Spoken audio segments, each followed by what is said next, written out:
Muito bem, vamos então recomeçar.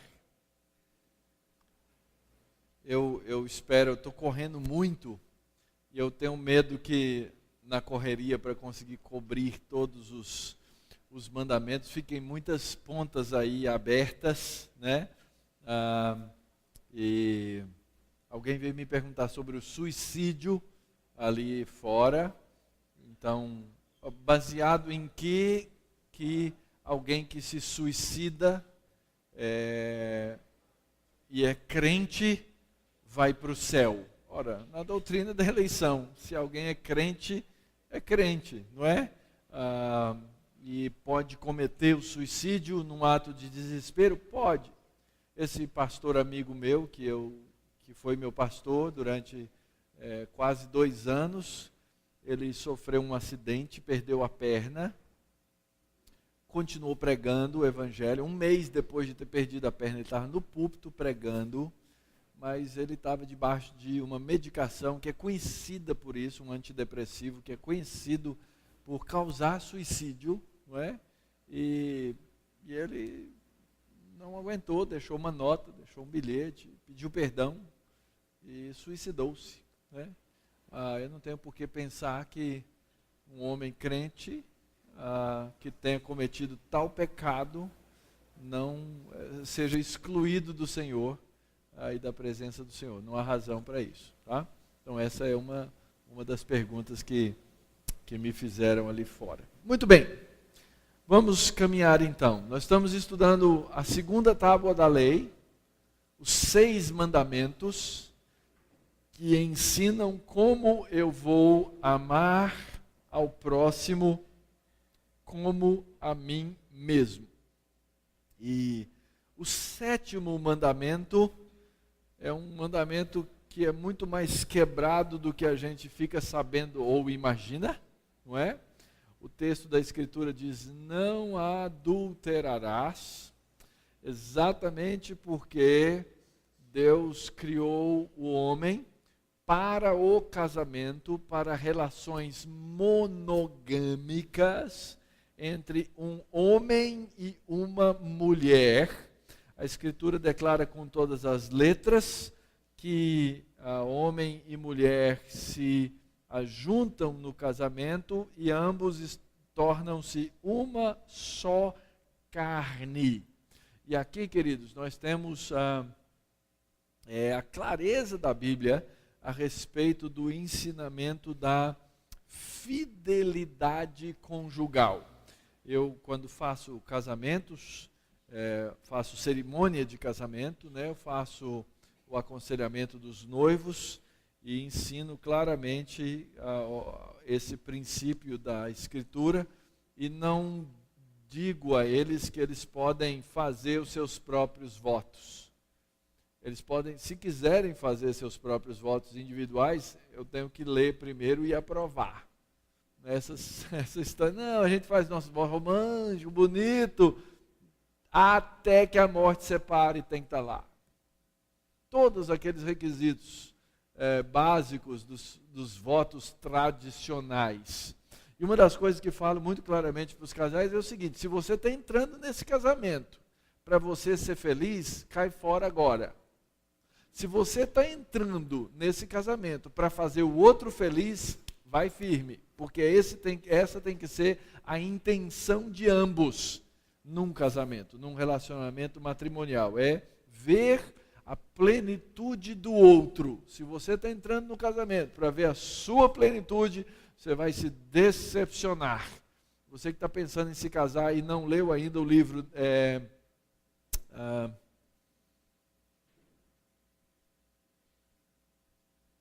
me fugiu.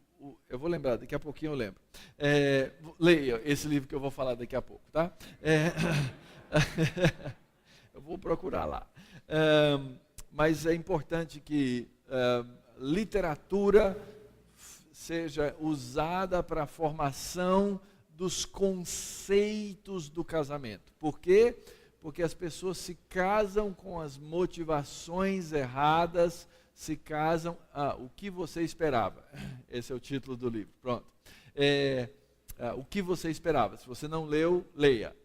que fala exatamente sobre as nossas percepções, o que a gente espera do casamento. E a gente, às vezes, espera aquilo que é errado. O 7º mandamento, então, ele trata da fidelidade conjugal nas áreas espiritual, emocional e, logicamente, na área da fidelidade e da pureza sexual. Isso é esperado tanto do homem quanto da mulher, quando se unem em matrimônio, que eles mantenham a sua fidelidade. E é interessante que hoje isso virou uma baderna com a chamada revolução sexual, com o feminismo.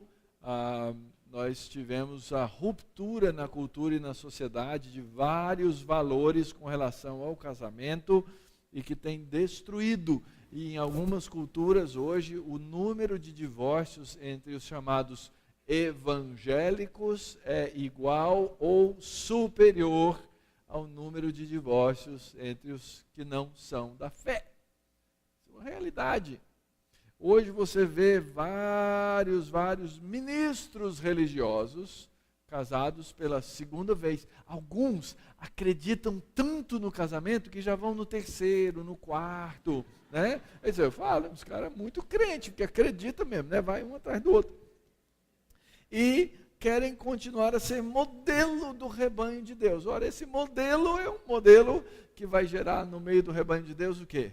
A mesma coisa, a mesma consequência, divórcios e quebra e etc. Então vamos ver aqui rapidamente, o que significa realmente o adultério? Para entender o que é adultério, tem que essencialmente entender o que é pecado. Pecado é errar o alvo, é quebrar a lei, é desviar o caminho.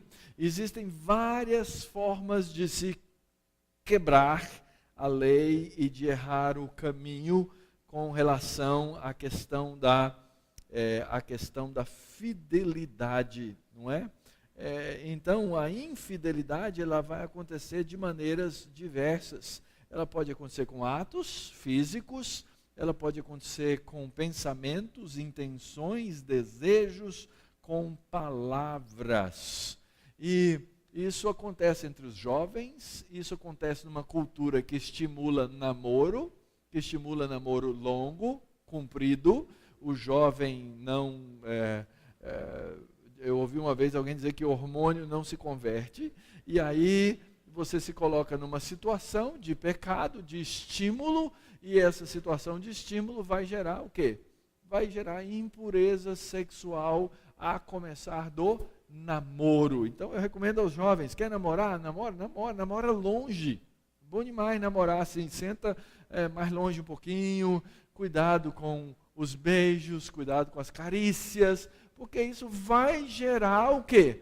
O despertamento sexual antes da hora, isso vai gerar problemas. Sejam cuidadosos, obviamente, que ninguém coloque regras, mas que alguém lhe instrua e lhe ensine caminhos de manter a sua pureza na vida. Então, no adultério, o que acontece, não é que quando duas pessoas casadas, que devem manter-se fiéis uma à outra, começam a contemplar o desenvolvimento da sua vida sentimental e emocional e sexual com outras pessoas. Então, o que se requer de nós no 7º mandamento seria a preservação da castidade. No catecismo, que eu tenho citado várias vezes, a pergunta é: o que é requerido no 7º mandamento? E a resposta é: o 7º mandamento requer a preservação da nossa própria castidade e a do nosso próximo em coração, em fala e em comportamento. No que está como intenção na minha vida, naquilo que eu digo para o outro e finalmente a maneira como eu vou agir. O próprio Senhor Jesus disse que ninguém se livra disso, né? Não adulterarás, ouviste o que foi dito. Eu, porém, vos digo, qualquer que olhar para uma mulher com intenção impura no coração, já adulterou com ela. Então, o catecismo está falando do coração, da intencionalidade. E aí, então, nós vemos que o homem está altamente disposto a quebrar esse mandamento sempre, né? O ser humano, ele quebra de muitas maneiras esse mandamento, sendo não casto. Então, coração, fala e comportamento são as maneiras pelas quais nós quebramos o mandamento, não mantendo a castidade nossa e do próximo. Já parou para pensar nisso? Que quando um homem ou uma mulher se vestem de maneira provocativa, você não ajuda o próximo a manter a castidade, porque você provoca.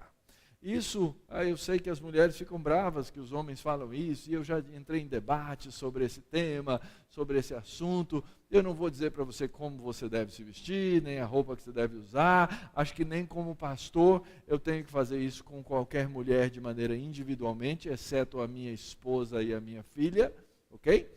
Mas eu tenho que orientar de maneira geral a congregação do povo de Deus. E um dos grandes problemas que nós enfrentamos em várias igrejas hoje é a questão do vestir-se. Não vou criar regras, não vou dizer o que se deve fazer especificamente, porque isso é algo pessoal e algo da família, mas cuidado. Cuidado, jovens, muito cuidado. As tentações às quais nós nos expomos são muitas, são grandes, e os resultados são tristes. Então sejamos extremamente cuidadosos. Muito bem, para que se cometa adultério ao pé da letra, tem que haver casamento, e é necessário então entender o que é o casamento. O casamento é uma aliança.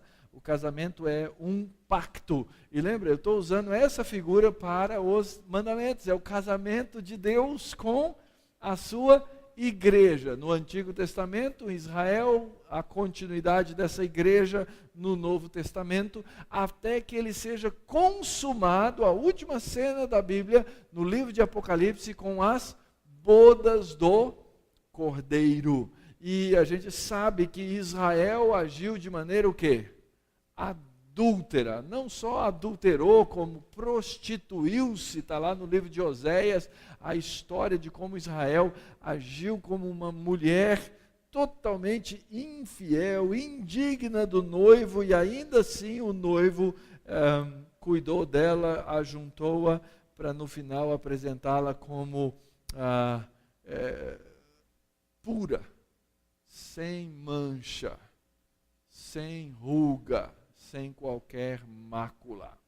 Então, uma vez feita a aliança, feito o pacto, ele é quebrado quando uma das partes age de maneira infiel à outra. Quebra o mandamento. E pode ser pelo quê? Comportamento, fala ou no coração, a intencionalidade. Então, muito cuidado, porque nós quebramos. Aliás, eu acho que ninguém passa no teste. Acho que ninguém passa no teste. É óbvio que há uma diferença final em termos daquilo que nós chamamos de pecado, quando nós agimos em cima da intenção. O Senhor Jesus diz, olha, se você olhou com intenção impura, você já pecou, você já adulterou. Então, todo mundo falhou, ok? Todo mundo falhou. Eu acho que não tem ninguém que não falhe nesse teste. Porém, há um passo entre a intenção, a ação e o comportamento final. Eu preciso de perdão para qualquer um deles. Mas é interessante que no caso do adultério, quando ele é consumado fisicamente, a Escritura diz até que o divórcio é tolerado, é uma tolerância por causa do comportamento final consumado com a quebra de uma aliança dessa maneira. Então, nós temos que cuidar de não violar o mandamento. E como é que a gente viola o mandamento? A gente viola a aliança, a gente quebra os laços. Então eu prometi que eu seria fiel à minha esposa em todas as situações, em todas as condições, e eu tenho que lutar para viver dessa maneira. Porque se eu não lutar para viver dessa maneira, eu vou destruir relacionamentos que Deus criou, e isso termina na quebra física da intimidade entre homem e mulher. Então, tecnicamente, o adultério acontece quando duas pessoas são casadas, porque elas firmaram essa aliança, porque elas consumaram essa aliança, porque elas se tornaram uma só carne, e quando elas quebram isso, elas adulteram, elas quebram a lei de Deus de maneira comportamental, e elas recebem então as consequências disso, que é a quebra da intimidade. Quebra da intimidade. Pode acontecer de muitas maneiras, mas geralmente acontece pela chamada traição. Então nós precisamos aprender algumas coisas. Nós precisamos aprender a ter fidelidade sexual dentro do casamento. Não significa apenas não ter relações extraconjugais, mas nós temos o dever da expressão da nossa sexualidade dentro do casamento. Eu já aconselhei pessoas que o problema delas dentro do casamento tornou-se a presença de um terceiro elemento chamado pornografia. E a pornografia hoje ela é fácil. A pornografia hoje ela é fácil, ela é acessível, ela é fácil de ser escondida. Ela é altamente consumida. Há estudos que associam o efeito da pornografia nas pessoas que consomem pornografia em grande escala ao efeito de uso de drogas. Torna-se um verdadeiro vício que essas pessoas assumem, e isso torna-se, obviamente, dentro do casamento, uma quebra do pacto. Muitos casamentos são destruídos por causa de pornografia, de infidelidade sexual, exatamente nessa área. A Escritura diz que o homem deve amar a sua mulher como ama o seu próprio corpo e vice-versa. Então, reserve a sua vida e a sua intimidade para o seu cônjuge. Para o seu cônjuge. Nós precisamos aprender a desenvolver comunhão de propriedade e simpatia um para com os outros, para o desenvolvimento da vida de uma sexualidade sadia, onde nós vamos viver a vida comum do lar. A vida comum do lar requer o treinamento na educação pessoal e na educação dos filhos, e envolve o suportar das fraquezas um do outro, assim como o desejo de remover a fraqueza um do outro. Isso é tão importante, queridos, tão importante, tão fundamental. O problema de muitos casamentos, muita gente que a gente acaba indo aconselhar, é que elas começam a ver o defeito do outro, um começa a ver o defeito do outro, e ao invés de desejar remover o defeito do outro, começa a exaltar, a apontar, a fazer crescer o defeito do outro, a ponto das situações se tornarem emocionalmente insuportáveis um para o outro. Então, o adultério, muitas vezes, ele não só envolve a infidelidade sexual, mas ele envolve a infidelidade emocional a ponto de eu fazer com que a vida do outro se torne um inferno. Eu não estou dizendo que com isso eu estou justificando o divórcio. Sempre estará errado, sempre será pecaminoso. Mas quando nós não treinamos para abençoar a vida do outro, nós acabamos então destruindo o próximo no nosso casamento por não suportar suas fraquezas. Então, essas são algumas coisas que nós devemos aprender no nosso casamento para desenvolver a nossa fidelidade um para com o outro, cultivando o amor mútuo, a comunhão de simpatia, propriedade, o trabalho mútuo junto com os filhos e o suportar da fraqueza uns dos outros. Eu gosto muito dessa citação de Michael Horton, nesse livro que já citei algumas vezes, A Lei da Perfeita Liberdade. Ele diz assim: pelos padrões do 7º mandamento, nenhum de nós pode se manter em pé. Fantasiar sobre um corpo que se vê na praia, ignorar o cônjuge ou negar-lhe nossa simpatia e devoção totais. Usar um namorado ou namorada como um objeto em vez de uma pessoa. Todos nós queremos nos justificar com definições clínicas e técnicas, mas pelos padrões do nosso Senhor, nenhum de nós passa no teste. Naturalmente, há leitores que podem, de fato, ter engajado-se no ato físico do adultério, ou podem até mesmo estar vivendo em relacionamentos pecaminosos, ou em uma série de relacionamentos. Temos a tendência de pensar, parte por causa da importância que Deus atou aos relacionamentos sexuais na criação, conhecimento gravado das nossas consciências, que os pecados sexuais são de alguma forma imperdoáveis, pecados realmente indesculpáveis. Porém, embora o dano causado nos relacionamentos, que é a medida da grandeza de um pecado, seja mais severo nas transgressões sexuais, Deus sempre tem mais graça do que nós temos pecado. Nós precisamos entender, e eu já passei por situações com pessoas nas quais elas não conseguem se perdoar. Elas dão um valor demasiado a essa questão. E é lógico, as consequências dos pecados sexuais, elas são terríveis. Mas o ponto que eu quero deixar aqui com vocês com muita clareza é que onde há pecado, há graça. E não há pecado que não possa ser perdoado pelo Senhor. Não significa que ele não tem consequências. Mas o nosso Deus é tão bom que ele nos perdoa, ele usa de misericórdia. Certa vez eu aconselhei uma pessoa por muitos anos,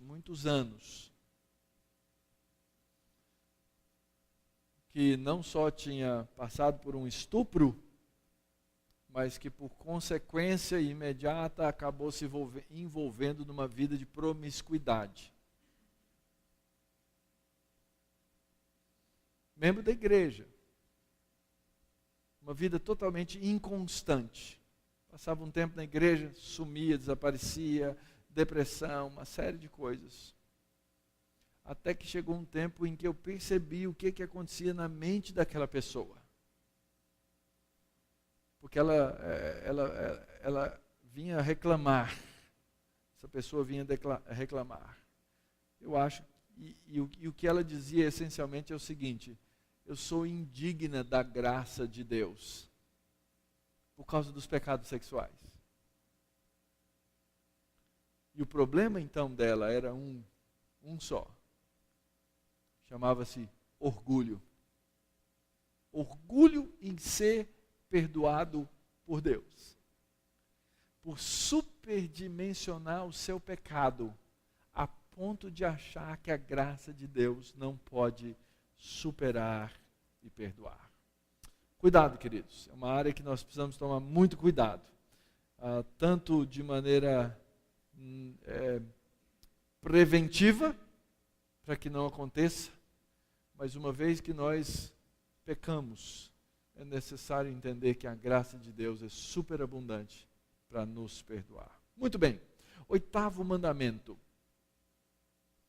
não furtarás. O que esse mandamento nos ensina? O que é que nós devemos aprender? O que é que Deus requer de nós nesse mandamento? Confiança na sua provisão. Lembra a ilustração da noiva? A noiva agora deve o seu amor ao noivo e ela precisa aprender a confiar que esse noivo vai proteger aquilo que ele der à sua noiva. E é nesse mandamento que nós afirmamos que aquilo que Deus nos deu, aquilo que Deus nos entregou, nós assumimos como uma propriedade, entendendo que a terra pertence ao Senhor, todas as coisas pertencem a Ele, mas Ele coloca na nossa mão para administrar. E quando é proibido o roubo, certo? O furto, então nós entendemos que que isso pressupõe o direito à propriedade. Ou seja, nós temos o direito de ter as coisas, uma vez que essas coisas são nossas, nós temos a obrigação de cuidá-las, de respeitá-las e de preservá-las, porque nos foram dadas por Deus. Isso é muito claro no princípio da criação em toda a lei de Israel. Nós devemos nos lembrar que não estamos mais debaixo da lei civil de Israel, mas que aquela lei civil foi instituída sobre a lei moral de Deus e, portanto, nós podemos aprender com a lei civil acerca dos seus princípios de aplicação. Então, o que eu vou fazer com vocês aqui? Eu vou pegar algumas leis lá do Antigo Testamento, como elas eram aplicadas, usadas, para a gente tirar algumas lições de caráter moral a partir dessas leis, ok? Então, por exemplo, em Êxodo capítulo 22, eu vou explorar algumas leis aí nos primeiros versos do capítulo 22 de Êxodo. Como é que o texto era trabalhado? Por exemplo, o texto diz assim: se alguém furtar boi ou ovelha e abater ou vender, por um boi pagará 5 bois e 4 ovelhas por uma ovelha. Presta atenção. O indivíduo foi lá e roubou um boi. Ele já matou o boi. Então ele não tem como fazer o quê? Restituir o boi. A penalidade desse indivíduo por ter roubado o boi é pagar o valor de 5 bois. Porque a propriedade é do outro. A proporcionalidade aqui é importante. Se você observou, se alguém roubou uma ovelha, vai pagar quantas ovelhas no lugar? 4 ovelhas. 4 ovelhas. Suponha que o indivíduo tivesse roubado o boi e a lei dissesse assim: você roubou o boi, você abateu o boi, agora você tem que pagar um boi. Sabe o que o ladrão ia dizer? Vale a pena. Sabe de onde saiu essa expressão? Vale a pena. Roubei um, paguei um, tudo bem. Agora, quando o cara diz assim, vou ter que pagar 5, não vale a pena. É essa a ideia, daí que vem essa expressão. Aprendi há pouco tempo isso com meu filho que faz direito. Muito bem. Por que se roubou um boi, você paga 5 e se roubou a ovelha, você paga 4? Alguém tem alguma ideia? Hã? Porque Deus quer. Não, tem um outro motivo. Deus quer também vale. Mas o motivo mais sério é o seguinte: o boi é um meio de produção. Então era o animal mais valioso que uma família podia ter. O boi tinha força, ele arrastava o arado, ele permitia que aquela família tivesse subsistência através A ovelha era mais fácil de criar, se reproduzia mais facilmente, dava coisas preciosas, mas ela tinha uma menor valia na cadeia de produção de uma sociedade naquele tempo e naquela cultura. Muito bem, o indivíduo roubou, matou o boi do cara, e ele fala assim, foi pego, você tem que pagar 5 bois. E ele diz assim, mas eu não tenho 5 bois para pagar. Vai para a cadeia. É assim que a gente fala, não é? Não. Se o cara for para a cadeia, ele nunca vai pagar os 5 bois. Como é que ele pagava os 5 bois? Com trabalho. E a penalidade dele é que ele se tornava escravo daquele a quem ele havia roubado, até que pagasse os 5 bois. Porém, tornando-se escravo, se ele era pai de família, aquele que tinha perdido o boi precisava dar meio de subsistência para aquele indivíduo e para a família dele. Porque não adianta nada. Olha, você vai pagar para mim aqui até eu receber meus 5 boi, mas não vou te dar nada. Você não vai comer, você não vai beber. O que vai acontecer? Esse cara vai trabalhar um dia e vai o quê? Morrer. Não só ele vai morrer, como ele vai trazer mais pobreza para onde? Para a própria família dele. Então não faz sentido, eu tenho que ter uma estrutura de equilíbrio social no qual eu possa dar jeito desse cara trabalhar para pagar 5 bois ou 4 ovelhas se ele tivesse roubado. Então esse é aquele princípio que nós chamamos o princípio de restituição. A restituição é importante, mas há uma responsabilidade que aproxima esse criminoso, que é um ladrão, daquele que sofreu o crime, porque ele se torna responsável pelo outro. Eu vou usar uma expressão aqui, que no mundo contemporâneo seria horrível, mas em Israel, até a escravidão é bela. Na lei de Deus, até a escravidão é bela. Sabe por quê? Porque uma vez que esse indivíduo trabalhou, foi sustentado e pagou 5 bois, ele é um ser livre e ele pode fazer as coisas que ele tem que fazer e continuar a vida dele com a família dele tranquilamente. Na nossa cultura, no nosso sistema de cadeia, no nosso sistema de imprisionamento, você sabe que alguém que passou pela cadeia nunca mais consegue viver normalmente. Ele recebe um carimbo na testa. É impressionante. Em Israel não deveria ser assim. Olha o segundo aí. Se um ladrão for achado arrombando uma casa e sendo ferido morrer, e alguém me fez essa pergunta, agora o irmão me fez essa pergunta, né?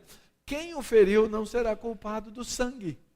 Por quê? Porque tem o direito à propriedade, no proteger a propriedade que eu tenho, no proteger a minha família, no proteger a minha casa, por causa do direito de defesa à propriedade, eu não me torno culpado do sangue daquela pessoa nesse processo. Agora tem um detalhe, olha só. Se porém já havia sol, ou seja, a luz já estava lá. Lembra? Não tinha luz elétrica, não tinha alarme, não tinha nada, mas já estava de dia. Quem o feriu será culpado do sangue, porque ele está vendo o que está acontecendo. Nesse caso, o ladrão fará restituição total. Se não tiver como pagar, será vendido pelo seu furto. Porque ia ser muito difícil aqueles 2 indivíduos conviverem depois dessa situação de roubo e ter confiança para ele se tornar escravo. Então, como foi ali um assalto, a escravidão aqui serve para o pagamento da dívida do furto, seguindo o princípio da restituição, porém ele não se torna um escravo perpétuo.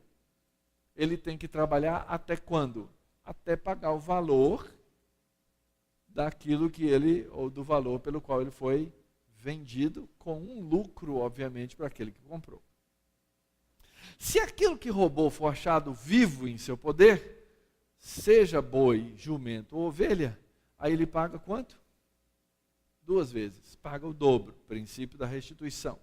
Se alguém fizer pastar o seu animal num campo ou numa vinha, e o largar para comer em campo de outrem, pagará com o melhor do seu próprio campo, o melhor da sua própria vinha. Porque é uma safadeza você colocar o seu animal para comer no campo do outro, princípio da restituição. Se romper fogo e pegar nos espinheiros e destruir as medas de cereais, ou a messe, ou o campo, aquele que acendeu o fogo pagará totalmente o queimado. Princípio de defesa da propriedade, princípio de restituição. Se alguém der ao seu próximo dinheiro, objeto, a guardar, e isso for furtado, aquele que o recebeu, se for achado ladrão, esse pagará em dobro. Princípio de restituição. Se o ladrão não for achado, ou seja, alguém me deu uma coisa para guardar, foi roubado, eu tenho que pagar. Não, você me pediu, não tem? Não, tem sim. Se o ladrão não for achado, então o dono da casa será levado perante os juízes a ver se não meteu a mão no bem do próximo, porque ele pode ter roubado. Investigação para promover o direito à propriedade. Em todo negócio frauduloso, seja a respeito de boi, jumento, ovelha, roupa, qualquer coisa perdida, de que uma das partes diz, essa é a coisa, a causa de ambas as partes se levará perante os juízes, aquele a quem os juízes condenarem pagará o dobro ao seu próximo. Então, queridos, com isso, só uma demonstração de que havia não só uma lei proibindo o roubo, mas também proibindo o furto, mas também havia uma série de provisões na lei de Israel para que isso não se propagasse, isso não continuasse, isso não fosse algo que se perpetuasse como miséria e como pobreza em Israel. Vou ter que pular aqui uns 2 rapidinhos aqui para a gente conseguir chegar no fim, tá bom? Princípio da responsabilidade sobre propriedade. Se por negligência a propriedade de outra pessoa era destruída, aquele por quem veio a destruição se tornava responsável pelo pagamento, até mesmo tornando-se um trabalhador involuntário, ou seja, um escravo, até que tudo aquilo fosse pago. Então, tudo isso é o princípio de responsabilidade, o princípio de mordomia, o princípio do direito à propriedade, por consequência, proibição do roubo, está calcado sobre o princípio de que Deus é o dono, o possuidor de todas as coisas. Logo, o roubo não ofende só aquele que foi roubado, mas ofende a Deus, o soberano, sobre tudo aquilo que ele criou. Como é que a gente viola esse mandamento? O furto ou roubo não direto. Não significa só tirar a posse de outra pessoa, mas quando você tira vantagem do outro. É aquele estelionato light, que às vezes a gente usa aquilo que é dos outros, com truques mal intencionados, com fraudes, com maneiras de tomar aquilo que é do outro. Quando a gente usa balança falsa, quando usa peso e medida injusto, quando usa mercadoria fraudulenta, quando cobra juros extorsivos, todas essas coisas são maneiras de quebrar. Isso é o roubo indireto. Roubo direto não é aquele só quando se entra num lugar, leva um bem ou propriedade do outro, mas nos nossos tratos que envolvem bem ou dinheiro, que devem ser cumpridos. Gente, nós vivemos numa sociedade em que as pessoas quebram os contratos de maneira fácil. Eu não quero mais. Mas você fez, eu não quero mais. Eu estou olhando só para a minha vantagem, para o meu benefício. Essa é uma maneira de roubar indiretamente, quebrando contratos com as pessoas à nossa volta. Outra maneira, roubo por implicação. Gasto supérfluo, mesquinho daquilo que Deus nos dá. O comércio em si não é algo errado ou inescrupuloso, mas existe muito cinismo na maneira como as pessoas vendem e na maneira como nós compramos as coisas que são vendidas. Nós enganamos o outro. Uma das coisas, quem está aqui sabe do marketing, sabe que uma das máximas no marketing hoje não importa se as pessoas têm necessidade. Você cria a necessidade para elas. Você cria a necessidade na mente delas. E aí, às vezes, é difícil trabalhar dentro dessa área, porque a gente incorre na quebra deste mandamento da lei de Deus. Roubo por desperdício e ociosidade. Trabalho é um valor divino. Deus trabalhou e descansou na criação do mundo. A nossa cultura hoje é, se eu conseguir enganar meu chefe, se eu conseguir enganar meu patrão, tudo bem. Eu fico embromando aqui no meu serviço, eu fico enrolando, eu fico no Facebook, eu fico nas mídias sociais, eu fico conversando, eu tenho excesso de cafezinho e essas coisas todas. Uma outra forma é aquilo que eu chamo do roubo cristão. O que é o roubo cristão? Roubo cristão é um roubo santificado, não é? É o cristão que abusa da sua posição como cristão, fazendo duas coisas indevidas. Uma, abusando da confiança que lhe é dada como cristão. Toma o nome de Deus em vão para roubar dinheiros, bens, seja lá o que for. Em nome de ser irmão, abusa do outro, toma do outro, envergonha o outro. Usa de situações, ou quem sabe roubando do tempo que lhe é pago, às vezes evangelizando. Em nome da evangelização eu vou roubar meu patrão. Ele me paga 10 horas, mas eu uso aqui 2 para outros fins. É justificável isso? Não, é roubo. E o roubo não deve ser algo que faça parte da nossa vida. As exortações da Escritura são muito fortes, vou ler só a segunda aqui em Efésios. Aquele que furtava, não furte mais. Antes, trabalhe fazendo com as próprias mãos o que é bom, para que tenha com o que acudir ao necessitado. Irmãos, a lição fundamental é que Cristo é a nossa herança. Eu não preciso de nada além de Cristo. E eu não precisando de nada além de Cristo, eu não preciso furtar. 9º mandamento, quisera eu ter horas para trabalhar nesse. Porque eu acho que esse é um dos mandamentos mais negligenciados pela igreja de Cristo. Todo mundo gosta de Salmo 1. Você gosta de Salmo 1? Bem-aventurado o homem que não anda no conselho dos ímpios, não se detém no caminho dos pecadores, nem se assenta na roda dos escarnecedores. Crente não se assenta na roda dos escarnecedores, não é verdade? É verdade, por quê? Porque a gente forma a nossa.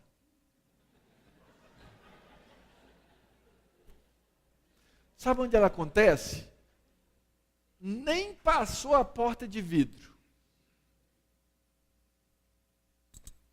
Ela começa assim, ó.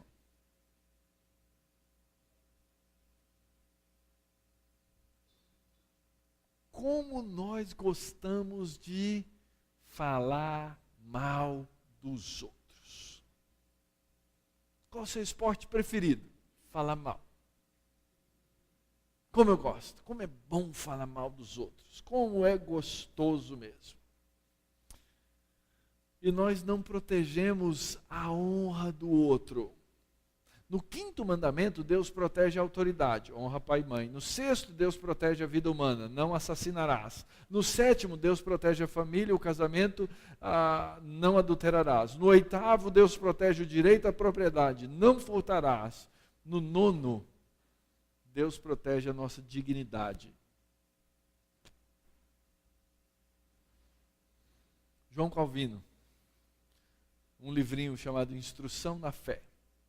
O Senhor, falando sobre o mandamento, ele diz assim: o Senhor proíbe todo falar perverso e injúrias, pelas quais o bom nome do nosso irmão ou irmã possa ser manchado.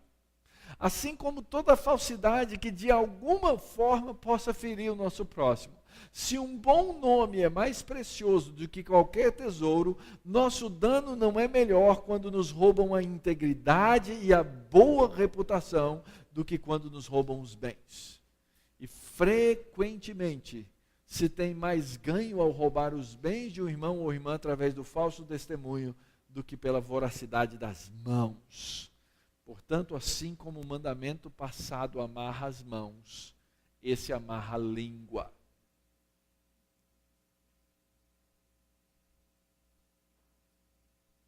Mas parece que roubar o outro com as mãos é mais feio do que roubar com a língua. Então, há um tempo em que a gente fica preocupado em não roubar. Olha, eu estou aqui, deixa eu ver. Opa, pastor, tem um livrinho, esqueceu aqui, avisou, eu vou levar, viu? Não, bota no bolso e leva. É roubo, não vou fazer isso. Ao tempo em que a gente tem todo esse raciocínio lógico de dizer, eu não posso tirar essa vantagem de roubar o outro, quando se trata de roubar da dignidade do outro, a gente não pensa em nada, a gente só vomita com a língua. Então, assim como Deus protege a vida, e Ele exige que o seu nome não seja tomado em vão, aqui o que Ele está dizendo é que o nome do meu próximo não pode ser tomado em vão. 3 fundamentos existem para isso. Primeiro, o valor do nome. Lembra? Não tomarás o nome do Senhor teu Deus. Lembra do valor do nome de Deus? Ora, eu carrego o nome de Deus. Se eu agora carrego o nome de Deus, quando alguém difama o meu nome, difama o nome de... Mais vale o bom nome do que as muitas riquezas. O ser estimado é melhor do que prata e ouro. O rico e o pobre se encontram, a um e outro faz o Senhor. Nós precisamos aprender a preservar o nome do próximo. Mas raramente a gente faz isso. É mais fácil destruir, é mais fácil falar mal, é mais fácil matar o meu irmão do que preservar a vida dele. Segundo fundamento é o valor da palavra. O Senhor Jesus diz, não é o que entra pela boca o que contamina, mas é o que sai. Gente, aquilo que a gente fala é o que está cheio o coração. As palavras são símbolos da condição espiritual de uma pessoa. É o medidor da pressão da tempestade que todos nós encontramos na medida de nossas respostas a essas tempestades.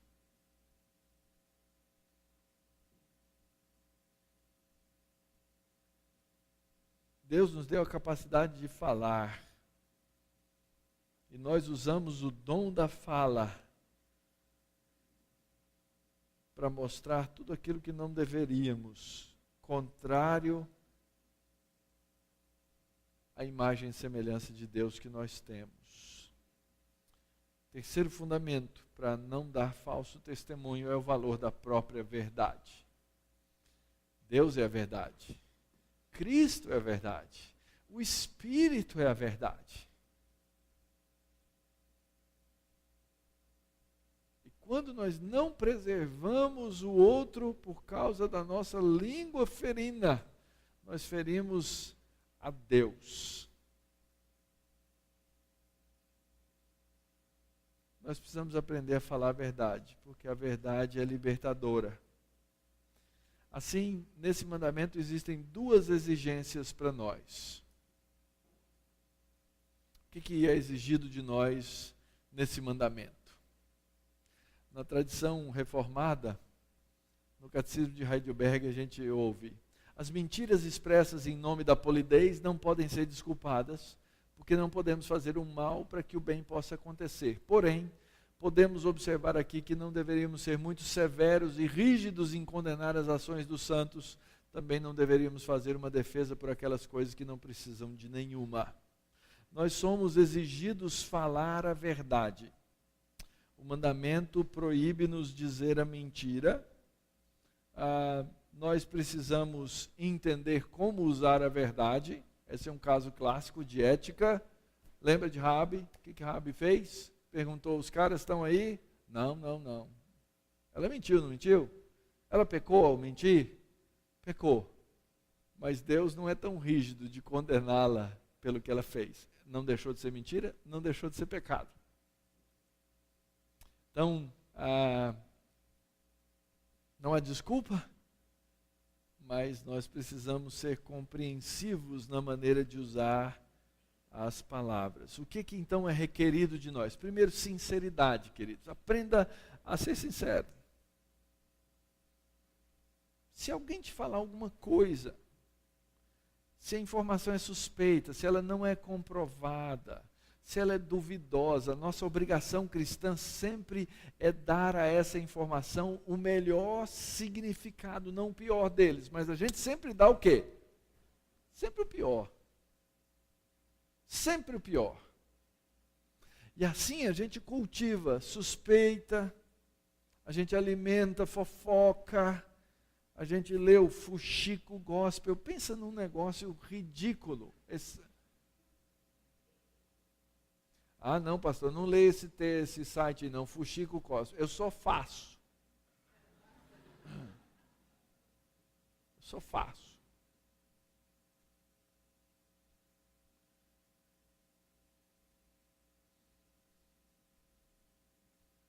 Sinceridade, irmãos. O mandamento requer que nunca fundamentemos as nossas ações em suspeitas, nem que resolvamos qualquer coisa em consequência de suspeitas, mas que eu devo esperar o bem do meu próximo, promover o bem do meu próximo, e assim por diante. O oposto da sinceridade, o que é? Desconfiança, calúnia. A calúnia não é só incriminar e achar o erro no inocente, onde não há razão para isso, mas é também dar o pior significado a coisas ditas de forma indiferente, propagar ou forjar o que é falso. Cuidado, querido, com o que você ouve e a interpretação que você dá. Cuidado com o que você fala e as meias verdades que você pode dizer para dizer alguma coisa do outro que é falsidade. Muito cuidado. Ser caluniado, queridos, é horrível. Ser caluniado é horrível. Calúnia se trata com confronto. Nós temos que ser diretos, precisamos aprender a ser honestos, precisamos aprender a usar a verdade em todas as situações. Sinceridade. Segunda coisa, constância. Constância. Constância é uma virtude pela qual uma pessoa apega-se e defende a verdade uma vez tendo se tornado convencida dela. Que as pessoas encontrem isso em nós. Se eu como pregador chegasse aqui e começasse a dizer, gente, estou falando, é verdade, hein? É verdade, é porque eu acharia o quê? Que vocês estão desconfiados que eu estou dizendo o quê? A mentira. Sabe aquela velha ideia da história de pescador? Pastor não pode ser confundido com essas coisas. O ministro do Evangelho tem que ter constância no falar a verdade, a ponto de que as pessoas com as quais ele convive saibam se ele está dizendo deve ser a verdade, porque ele não tem o costume de mentir. As histórias que contamos. Diz que existem 3 tipos de mentiras. Já ouviram falar? Diz que existe mentira, mentira branca, né? Que chama-se aquela mentirinha, né? Diz que existe aquela mentira que é feia, cabeluda, aquela coisa feia. E a terceira é a ilustração de sermão.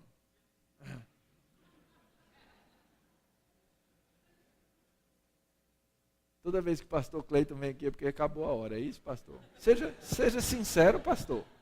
Fala a verdade. Fala a verdade, pastor. Acabou o tempo. Acabou. Sejam constantes, irmãos. Que as pessoas acreditem em você porque você tem simplesmente o costume de dizer a verdade. Porque a verdade é parte da sua vida. Como acabou meu tempo, eu vou ser sincero. Eu queria muito ler com vocês as perguntas e as respostas do catecismo. Mas eu tenho que chegar no 10º mandamento, senão vai ficar incompleto. Então, quando nós, com o 9º mandamento, o que nós fazemos é honrar a Cristo com a verdade de Deus, na qual todas as promessas de Deus são a verdade, e nós amamos a verdade. Pastor, faz uma coisa com esse povo. Acha essas perguntas no catecismo, passa para eles. Porque você vai ler, e cada vez que eu leio, eu fico envergonhado de mim. Quais são os deveres exigidos? Promover a verdade, a boa reputação do outro, manter e evidenciar a verdade, considerar caridosamente o semelhante, amar, desejar, ter regozijo na boa reputação do meu irmão, e assim por diante. Então vai lá, com sinceridade, pastor, pergunta 143, 144, 145 e 145. Bom, no Catecismo Maior de Westminster. 10º mandamento, o último mandamento. Não cobiçarás a mulher do teu próximo, não desejarás a casa do teu próximo, nem o seu campo, nem o seu servo, nem a sua serva, nem o seu boi, nem o seu jumento, nem coisa alguma do seu próximo. Para resumir bem, é o seguinte, lembra, é um contrato de casamento. O noivo está dizendo, querida, você mantém a exclusividade do meu nome, você mantém a exclusividade da minha pessoa, você mantém a exclusividade da mediação, você mantém a exclusividade do tempo. Como é que você ama o próximo como a você mesmo? Você não deseja o que é do outro. Com um detalhe, o noivo dizendo para a noiva, se você precisar de qualquer coisa, fala comigo, porque eu, o noivo, tenho que ser o seu deleite. O noivo é o deleite da noiva.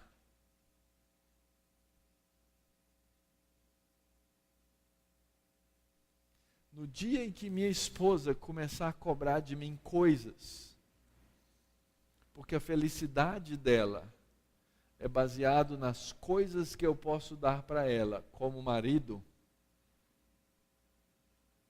nosso casamento vai por água abaixo. Ela tem que ser o meu deleite. E eu tenho que ser o deleite dela. Essa é a mensagem do texto. Esse texto, queridos, ele tem um correspondente no Novo Testamento. Está lá em Filipenses, capítulo 4, versículo 4. Quando o apóstolo Paulo dá um mandamento à igreja, que corresponde ao 10º mandamento. Quando ele diz simplesmente, alegrai-vos no Senhor. Outra vez vos digo, alegrai-vos. Esse verbo em Filipenses 4, esses verbos, eles estão no modo imperativo. O Senhor é o nosso, deve ser o nosso deleite. Nós precisamos aprender o contentamento, nós precisamos aprender a satisfação com a nossa própria condição. E, consequentemente, o mandamento proíbe o descontentamento. E fala sério, querido, a maior parte do nosso sofrimento na vida é porque a gente é descontente com a situação que a gente vive. E a Escritura diz que nós precisamos aprender o contentamento. Alegrai-vos no Senhor. Outra vez vos digo, alegrai-vos. Hebreus 13, seja a vossa vida sem avareza, contentai-vos com as coisas que tendes, porque ele tem dito, de maneira alguma te deixarei, nunca jamais te abandonarei. Deus não nos abandona porque Ele é o nosso contentamento. Assim afirmemos confiantemente, o Senhor é o meu auxílio, não temerei. Que me poderá fazer o homem? Assim, queridos, como violamos o mandamento? Falhando em ter prazer no sucesso do próximo, desejando as posses do próximo, desejando a propriedade do próximo, desejando a posição do próximo. Isso resume-se em cobiça.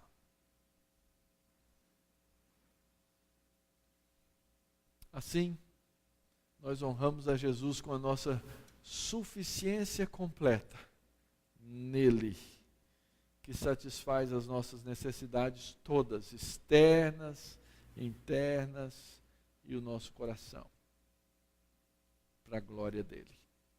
Que Jesus nos abençoe em viver dessa maneira e crescer dessa maneira.